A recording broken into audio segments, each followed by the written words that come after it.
Ninguém está ganhando nenhum dia. Você está perdendo os dias. E você tem que usar esses dias com sensatez. O dia não liga para os seus planos. O dia não liga para as suas emoções. O dia não liga para as suas intenções. Ele é implacável. E por que a gente tem que se atentar a essa realidade da maldade dos dias? Porque há alguns períodos em que prevalecem ainda mais os dias maus. Inclusive esse ano que nós vamos atravessar.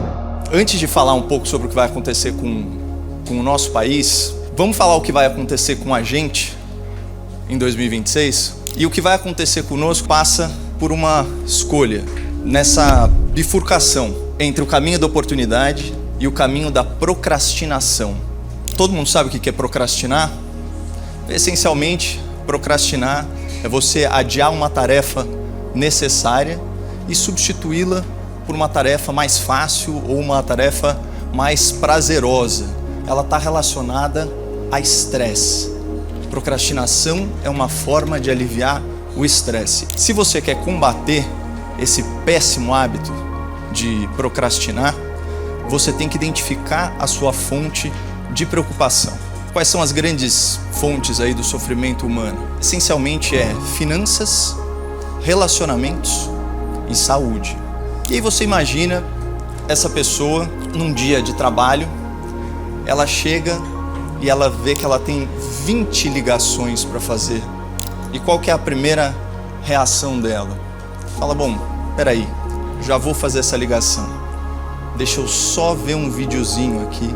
E aí quando a pessoa vai ver, ela já passou, sei lá, meia hora vendo gatinho e ursinho no Instagram, ou o que quer que seja. Tudo isso nasce de uma grande luta que está acontecendo dentro da nossa cabeça. Essa é a hora que o sistema límbico ganha do seu córtex pré-frontal.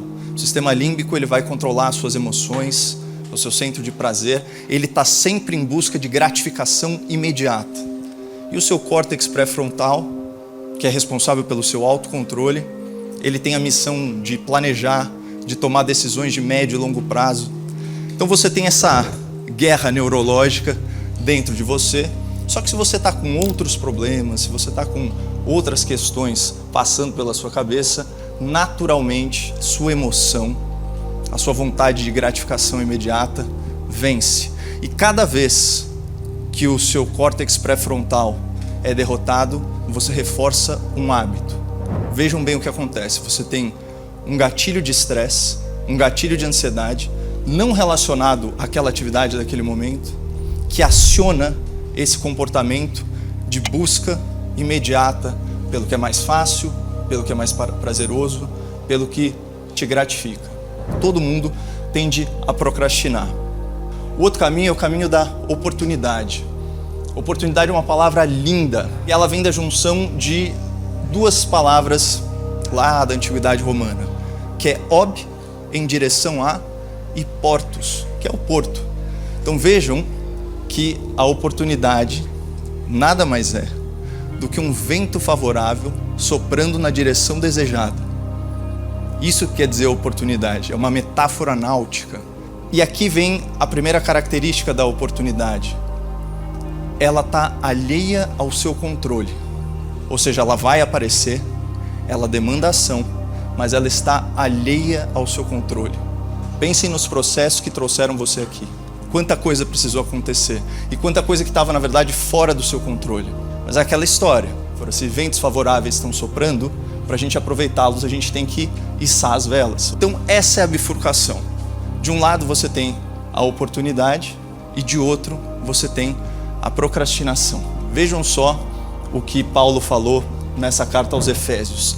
Tenham cuidado com a sua maneira de viver. Aqui já dá uma ideia de intencionalidade. Ou seja, você não está aqui ao léu, você não está aqui à toa. Você está prestando atenção, você está tendo cuidado com as escolhas que você está fazendo. Tenham cuidado na sua maneira de viver.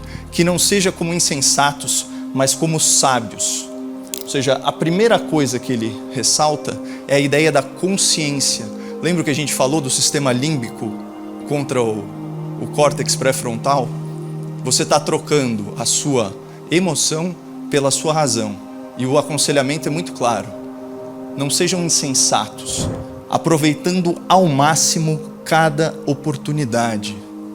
Vejam que ele não fala para você ser perfeito, ele não fala para você ser impecável, ele não fala para você ser o melhor, ele fala só para você aproveitar os momentos e as circunstâncias favoráveis que se colocam para você, porque os dias são maus.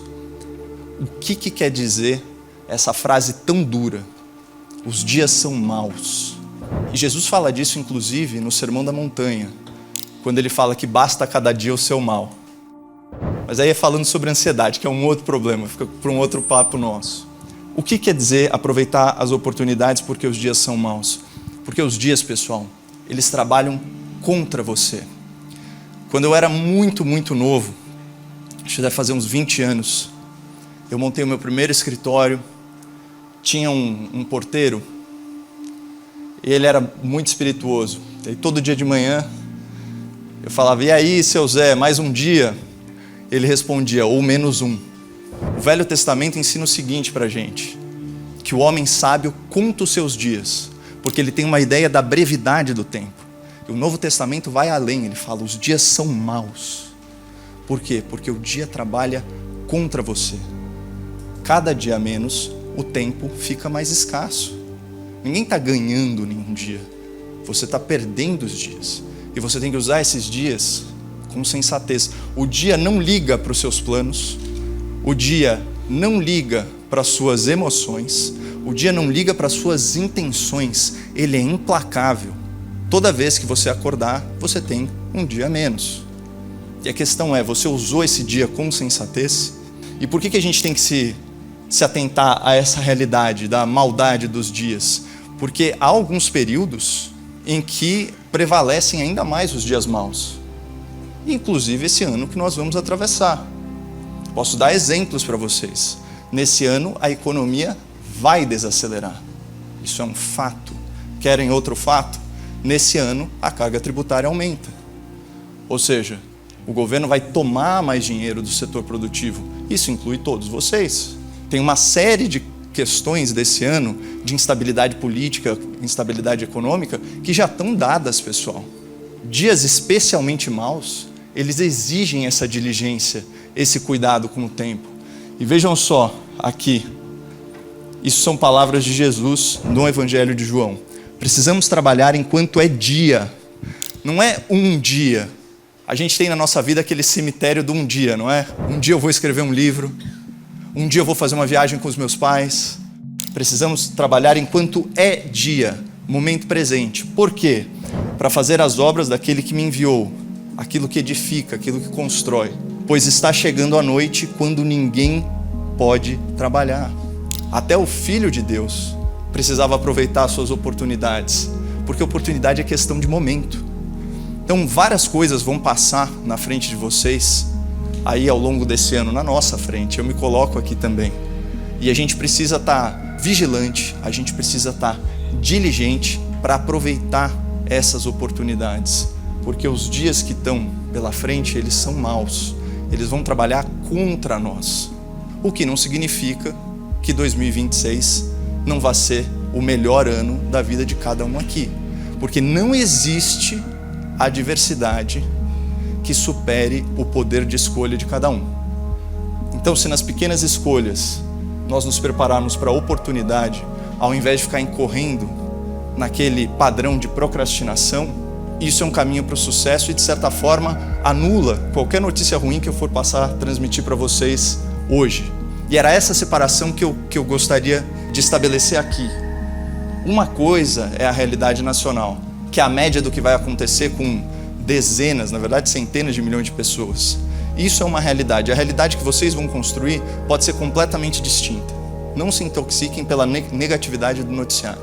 Até porque a realidade local prevalece sobre a realidade nacional e muito do que aborrece a gente está completamente fora do nosso controle e não faz sentido se preocupar com isso. Como diz na palavra também, basta cada dia o seu mal.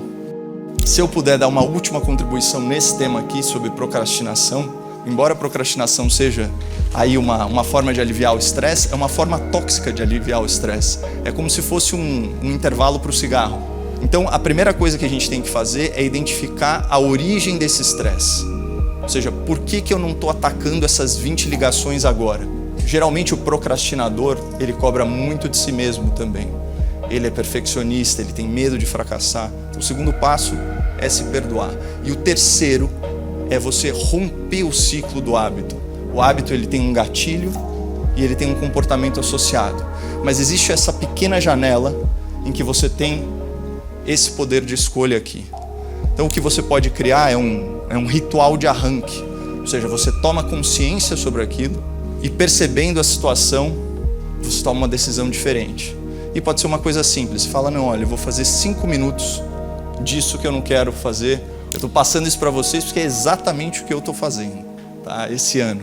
Porque eu estou me preparando para dias que vão ser atribulados.